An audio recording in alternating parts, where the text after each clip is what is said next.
وبنشوف هنري في شغله وخلص الشيفت بتاعه وركب عربيته وراجع على بيته، وبتكون مراته مستنياه ومحضره الاكل وبيقعد ياكل. وهو بياكل بتقوله انت لسه بتحبني؟ بيقول لها ايوه طبعا، وبتساله هو مش اهنا لو انا علشان نخلف. وقبل ما يرد عليها الباب بيخبط وبيكون ادي وجو، وبيطلب ادي منه المساعده عشان جو تعبان وبيرجع، وكان عندهم مباراه ومش هيقدر يلعب، فبيطلب من هنري يلعب مكانه، وبيوافق هنري وبيروح معاهم وبيطلبوا منه هو اللي يسوق. وفي الطريق بيقول له ادي اقف هنا على جنب، وبيكون قدام بنك، وبيطلب منه يسوق العربيه دايره. واول ما بينزلوا من العربيه بيغطوا وشهم وبيسرقوا البنك وبيخرجوا جري، وبيلفت نظر موظف البنك هنري اللي بيكون لابس زيهم، وطبعا مفهمين انه ده لبس فريق الكوره، وبيقبض عليه وبيسالوه من خطط للسرقه، مش بيرد لانه مش عارف اي حاجه، وبيتحكم عليه بالسجن 3 سنين. وفي السجن بيقابل ماكس وبيكون زميله في الزنزانه وبيتصاحب عليه، وبيعرفوا ماكس على بعض الشخصيات اللي في السجن، وبيقول له احنا هنا في السجن عشان ما عرفناش نحقق احلامنا. وبيسال هنري عن حلمه، فبيقول له انا ما عنديش اي احلام، وبيستغرب ماكس من كلامه. وبعد 6 شهور بتزوره مراته وتقول له انها بتحب واحد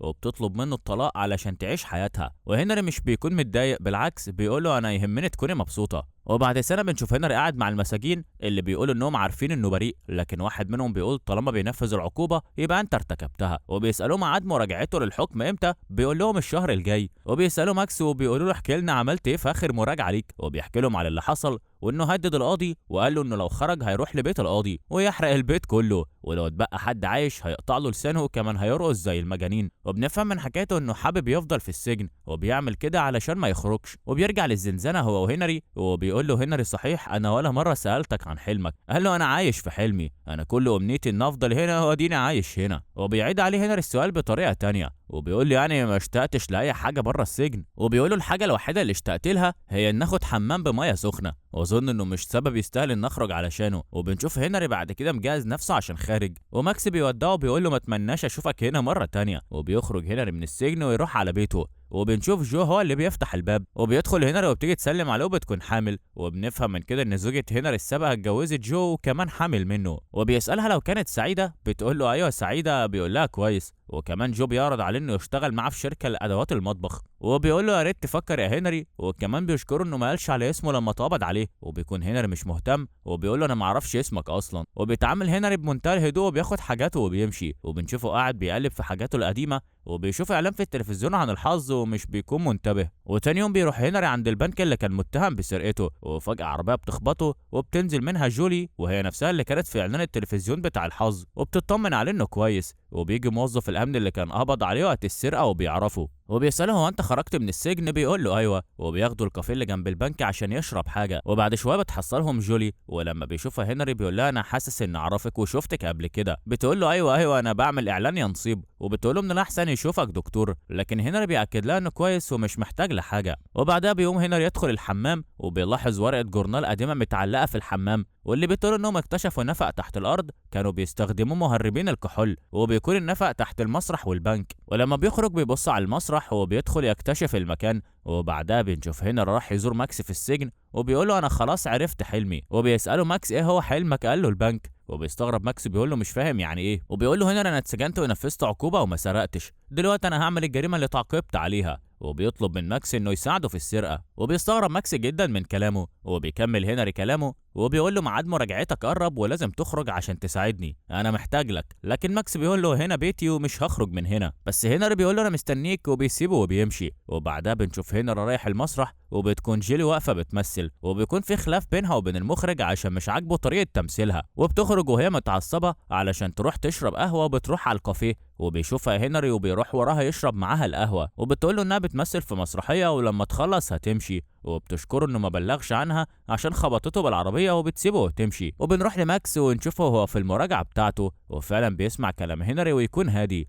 وبنشوفه هو خارج من السجن، وبيكون هنري في انتظاره، وبياخده ويروحوا على الكافيه، وبيوريه الخبر اللي كان بيقول ان في نفق تحت البنك. وبيتضايق ماكس وبيقول له معقول تبني خطتك لسرقه البنك على خبر قديم من 80 سنه؟ وبيتريق ماكس وبيقول له طيب ايه رايك تهجم بالمسدسات على البنك بالطريقه القديمه؟ فبيقول له هنا لا طبعا ممكن حد يتأذي. وبعدين بيتكلم جد ماكس وبيقول له لازم نتأكد ان النفق موجود الاول. وتاني يوم بيروحوا البنك وبيقعدوا مع موظف البنك، وبيسألوه عن انواع الحسابات الموجودة في البنك. وبيسأل ماكس الموظف وبيقول له انه كان ليه عم حاطط فلوس في خزنة البنك من قبل الحرب، هو البنك ممكن تكون الخزنة بتاعته موجودة من الوقت ده؟ والموظف بيقول له ايوه ممكن. وبعدها بيقول له خلاص احنا هنشوف هنفتح اي نوع حساب ونرجع لك مره تانية. وبيكون موظف الامن بتاع البنك شايفهم وباين عليه القلق منهم، وبياخد هنري ماكس ويروح على المسرح اللي جنب البنك وبيشاور له على حيطه وبيقول له الخزنه موجوده في المكان ده واكيد النفق بيمر من تحتها. وفجاه بيتفتح باب المسرح وبتخرج جولي وشكلها متخانقه مع المخرج برضه، وبيعرفها هنري على ماكس وبعدين بتساله انتوا بتعملوا ايه هنا؟ فبيرد ماكس بسرعه وبيقول لها حبيت اجي اتفرج على المكان اللي كنت بمثل فيه زمان، وبيطلب منها انه يدخل المسرح من جوه وبتقول له طبعا اتفضل.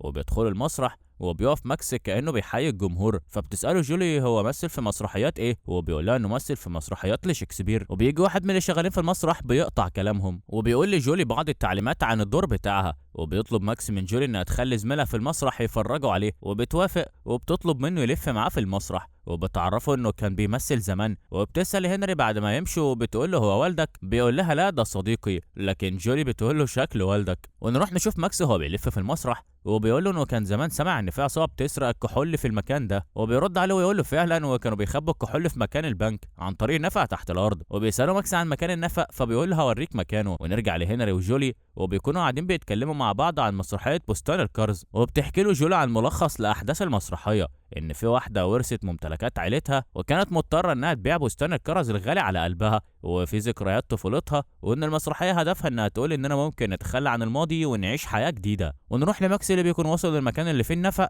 وبيخبط بايده على الحيطه عشان يتاكد من وجود النفق. ونرجع لهنري وجولي وبتساله انت بتشتغل ايه، لكن هو بيقول لها انه لسه خارج من السجن ومش بيشتغل حاجه. ولما بتسمع كلامه بتقول له على كده انت مجرم، وبيرد عليها بيقول لها انت شايفه ان شكلي مجرم؟ بتقول له الحقيقه لا. وفي الوقت ده بيكون راجع ماكس والراجل اللي معاه وبيشكرهم وبيقول للراجل اشوفك بكره. وبيستغرب هنري لكن الراجل بيعرفه ان ماكس قرر يتطوع ويشتغل في المسرح. وبيجي المخرج وينادي على الممثلين علشان يرجعوا يكملوا بروفات، وبيرجع هنري ويعزم جول على العشاء بعد ما تخلص وبتوافق. وبنشوف هنري وماكس في البيت وماكس بيقول له فعلا النفق موجود لكن لازم نفكر هنودي فين تراب النفق لما نحفر. وبيلبس هنري ويخرج علشان يروح لجولي، وفي المطعم بيقعدوا يتكلموا مع بعض وبتتكلم جولي عن حلمها في انها تكون نجمه من نجمات هوليوود. وبعد كده بتاخده في عربيتها وبيروحوا عند الشلالات، وبتساله جولي كان بيشتغل ايه قبل ما يدخل السجن، وبيقول لها انه كان بيشتغل في كشك تحصيل رسوم. وبتضحك جولي لما بيقول لها عن شغله وبتقول له يعني كنت قاعد بتتفرج على الناس وهم رايحين جايين وانت قاعد في مكانك؟ قال لها ايوه ودي حاجه تخليك تضحكي؟ قالت له ده بالظبط حاجه كده شبه الهم اللي بيضحك. وبتساله جولي انت ليه دخلت السجن، وبيحكي لها على اللي حصل وقال لها انا اتسجنت عشان اتهموني بالسرقه لكن انا ما سرقتش ودلوقتي انا هسرقه فعلا. وبيعرفها ان في نفق تحت المسرح وهيسرق البنك عن طريقه. وبتضحك جولي وبتقول له انا هتسرق البنك اللي اتسجنت بسببه، وبتقول له تعالى ناكل ايس كريم. وبيروحوا ياكلوا ايس كريم وبيروح معاه على البيت وبيقروا المسرحيه، وبتطلب منه انه يقول الكلام المكتوب وبيكون كلام اعجاب، وبتفضل تقول له يعيده كل مره بطريقه لحد ما بتحضنه بتقول له انا مبسوطه ان خبطتك بعربيته وبتبوسه، وهو كمان بيقول لها انه مبسوط وبيعملوا مع بعض علاقه. وتاني يوم الصبح بياخد جيلو ويرجع بيته وبيدخل ينادي على ماكس وبيقول له انا لقيت المكان اللي هنحط فيه تراب النفق احنا هنحطه على السطح. وبيخرج ماكس وبيتفاجئ بوجود جولي وبيقول له هنري انا عارفه كل حاجه. وبيقول له ماكس تعالى عاوزك في كلمه على جنب. وبينفعل عليه ماكس وبيقول له دي جريمه ومش لازم تحكي عنها لاي حد كده، لكن هنري مش بيهتم بكلامه وبيقول له يلا علشان نحضر الغدا. وهم بيتغدوا بتسال جولي ماكس وبتقول له انت ليه دخلت السجن، وبيقول لها انه كان بيخون ثقه زباينه فيه. بتقول له يعني نصاب؟ قال لها مش بحب الكلمه دي خيانه الثقه اشيك. وبتسالهم انتوا مش خايفين لا يطبد عليكم لما تسرقوا البنك؟ وبيقول لها ماكس يا ريت ده انا هكون مبسوط عشان بحب السجن. وبتسال هنري وانت بتحب السجن؟ قال لها لا انا بحب هنا اكتر، وقعد يكرر كلام الروايه اللي كان بيقراه معاها وراح بايسها. وبعدها قامت قالت لهم انها لازم تروح المسرح، وبيطلب منها ماكس انها تاخده معاها لانه بقى متطوع دلوقتي في المسرح. وبتوافق وبيروح المسرح وبيقعدوا يتفرجوا عليهم وهم في البروفات وبيتكلموا مع بعض هنري وماكس ان المسرح دايما مليان ناس وهم كده مش هيقدروا يحفروا النفق. لكن ماكس بيقول له انا جات لي فكره ان انت تمثل دور البطوله وبكده نقدر ندخل المسرح وقت ما نحب ونحفر براحتنا. لكن هنري بيقول له ازاي همثل يعني؟ قال له جولي قالت عندي موهبه يعني تقدر تمثل. فبيقول له لكن هم عندهم ممثل للدور موجود فعلا. وبيرد على ماكس بيقول له وافق بس ومالكش دعوه. وبعد شويه بنتفاجئ ان اللي بيمثل دور لوباكين في المسرحيه بيعتذر عن الدور وهيمشي والمخرج بيتجنن، لكن في الوقت نفسه بيزعق وبيقول له مع السلامه. بعدها بيخرج ماكس يجري ورا جولي وبيطلب منها انها تتوسط لهنري عند المخرج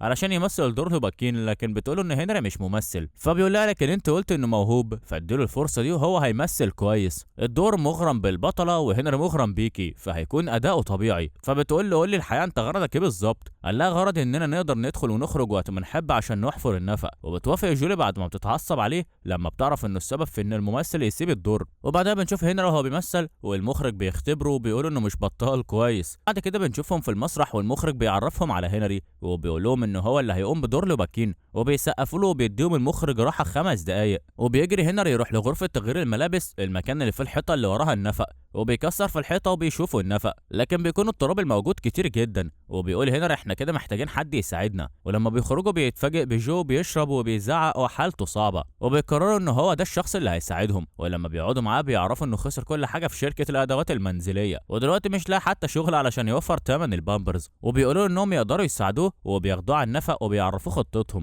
لكن بيقول لهم ما نجيب مسدسات ونعمل سطوه على البنك ونخلص. لكن هنري بيقول له مش ممكن نعمل كده، احنا مش عاوزين نأذي حد. وكمان ماكس بيقول له احنا هناخد كل اللي موجود في الخزنه وبهدوء من غير دوشه، لكن هندخل بمسدسات ناخد شويه فلوس مالهاش لازمه. وفي الوقت ده بينادوا على هنري علشان يكمل البروفا والمخرج منتظره، وبيروح هو بيعمل البروفا وبيمر الوقت وهم بيحفروا النفق وبيشيلوا التراب عن طريق حبل بيرفعوا بالتراب فوق سطح المسرح، وبيكونوا مخبين الفتحه اللي في الحيطه بدولاب حاطينه قدامها. وبعد مده بنشوفهم الثلاثه ماشيين مع بعض، هنري وماكس وجو، وبيقابلوا موظف الامن اللي في البنك وبيقف يقول لهم اكيد مش صدفه انكم تيجوا البنك. وبعدها بشوفكم ماشيين في الشوارع حوالين البنك، ودلوقتي خارجين من المسرح اللي ورا البنك. انا عارف انتوا ناويين على ايه بالظبط. وبياخدوه معاهم في العربيه وبيعرفوا ان اسمه فرانك، وبيقول لهم انه عارف انهم عاوزين يسرقوا البنك، وان ممكن يكون المرشد بتاعهم جوه البنك ويعطل اجهزه الانذار، وكمان يعرفوا امتى خزنه البنك بتكون مليانه فلوس. وبيقول لهم ان في وقت معين بتكون الخزنه فيها لا يقل عن 12 مليون دولار، وبيكونوا موجودين لوقت قصير وبعدها بيتوزعوا مره تانية وبتكون الخزنه فاضيه، والاغبياء بس هم اللي هيسرقوها وهي فاضيه، وان هو اللي هيعرفهم امتى بالظبط بتكون الخزنه مليانه. فبيرد عليه ماكس وبيقول له انا افترض ان كلامك صحيح واحنا عاوزين نسرق البنك، ايه اللي بيخليك تساعدنا وانت بتشتغل فيه؟ وبيرد عليه فرانك وبيقول له انا هي اسبابي، لكن بيصر ماكس انه يعرفها. وبيقول له ان مراته تعبت وكانت محتاجه لعلاج غالي والتامين رفض يتحمل كل الفلوس، ولما طلب من البنك انه يوفر فرق الفلوس البنك كمان رفض،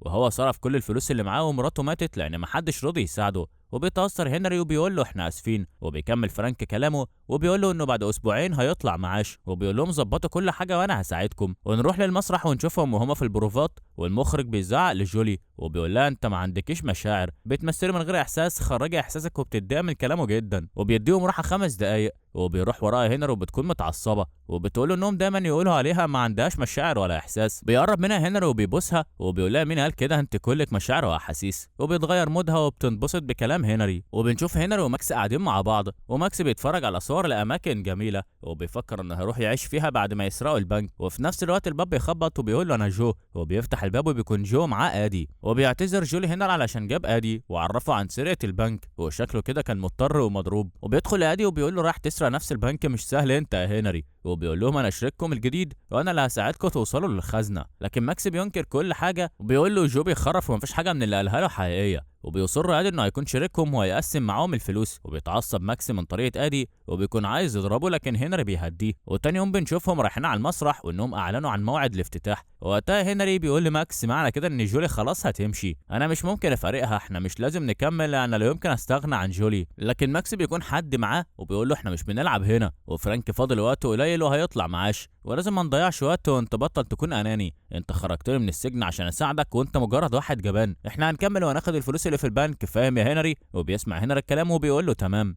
وفي البيت بنشوف هنري وجولي وبيقول لها ان العمليه هتتم يوم الافتتاح وان ده الوقت الوحيد المناسب، وبتقول له معنى كده انك هتمشي بعدها. بيقول لها ايوه، وبتتضايق جولي فبيقول لها احنا ممكن نتقابل بعد كده في كاليفورنيا. ولما بتسمع كلامه ده بتضحك وبتقول له انت فعلا حرامي، انت فاهم انت عملت ايه؟ انت بوظت له المسرحيه وانا ممكن ابلغ الشرطه عنك وتترمي في السجن. وبتقول له انت كنت عارف انك هتعمل فيا كده. وبتكمل كلامها وبتقول له انا كنت عارفه ان علاقتنا مش هتكمل، اقول لك روح اسرق واعمل اللي انت عاوزه. وبعدها بيخرج هنري وبتكون جولي متضايقه وبتصرخ، وبنشوف هنري وماكس رايحين عشان يخلصوا مهمتهم بعد عرض المسرحيه، والمخرج بيقف يديهم النصايح قبل الافتتاح. وبتكون جولي واقفه حزينه وعيونها كلها دموع، وبيبص عليها هنري من بعيد ومش عارف يعمل لها حاجه. وفي الوقت اللي بيعرضوا فيه المسرحيه بتكون عربيه الفلوس وصلت البنك، وفرانك بيكون واقف منتظرها وبيدخلوا الفلوس في الخزنه. وفي الوقت ده فرانك بيبعت رساله لماكس وبيقول له ابدا، وبيروح ماكس لوحة الكهرباء وبيفصل فيها سلك، وبعدها واحد من الموظفين اللي جايبين الفلوس بيقدم لفرانك هدية بمناسبة خروجه على المعاش، وبتكون لحمة مشوية جايبينها مخصوص من فرنسا. وفي نفس الوقت بيكون جو وادي منتظرين ماكس عند النفق،